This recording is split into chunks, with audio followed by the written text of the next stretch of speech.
Selamat sore, perkenalkan nama saya Victor Emanuel Labunda dari kelas 11 IPS 3. Di sini saya menjelaskan tentang lompat tinggi. Lompat tinggi dibagi beberapa macam gaya. Yang pertama adalah lompat tinggi gaya gunting. Gaya gunting merupakan gaya yang paling klasik dalam lompat tinggi. Gaya ini muncul seiring dengan hadirnya olahraga atletik lompat tinggi di Olimpiade Skotlandia di abad 19.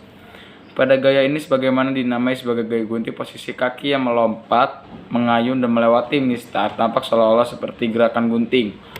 Gaya gunting diawali dengan lompatan yang berasal dari tolakan kaki terkuat dan dilanjutkan dengan ayunan kaki satunya ketika tubuh mendekati mistar, sehingga akhirnya kedua kaki dan seluruh tubuh bisa lolos melewati mistar pada ketinggian tertentu. Dan gaya kedua adalah lompat tinggi gaya guling sisi. Gaya guling sisi atau dikenal juga sebagai gaya western roll merupakan sebuah gaya di mana ketika atlet melompat, ia melakukan dari sisi samping mistar, mengangkat tubuhnya dan memposisikannya sedemikian rupa sehingga melayang terlentang di udara, lalu memutar tubuh hingga melewati mistar. Sayangnya dalam gaya ini posisi kepala menjadi lebih rendah dari pinggul, dan hal ini dinilai sebagai diskualifikasi sehingga gaya ini tidak lagi dipakai. Gaya ketiga adalah lompat tinggi gaya Startley.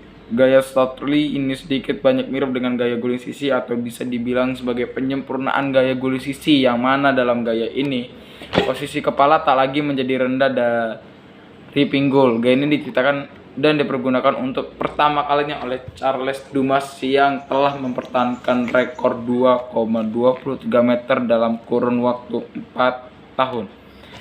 Dan gaya keempat adalah lompat tinggi gaya flop. Gaya flop atau dikenal juga dengan istilah gaya Fosbury.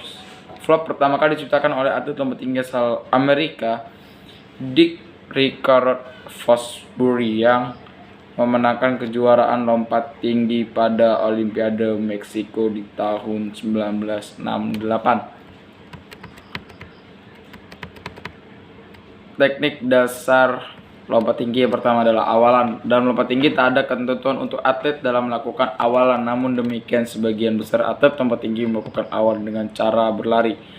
Yang kedua adalah tolakan. Tolakan atau melompat dilakukan dengan menggunakan kaki terkuat agar seluruh tubuh terangkat hingga menuju dan melewati mistar. Yang ketiga adalah melayang.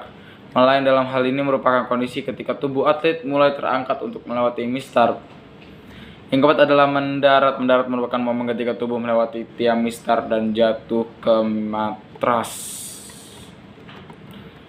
Sekian dari saya akhiri. Terima kasih. Selamat sore.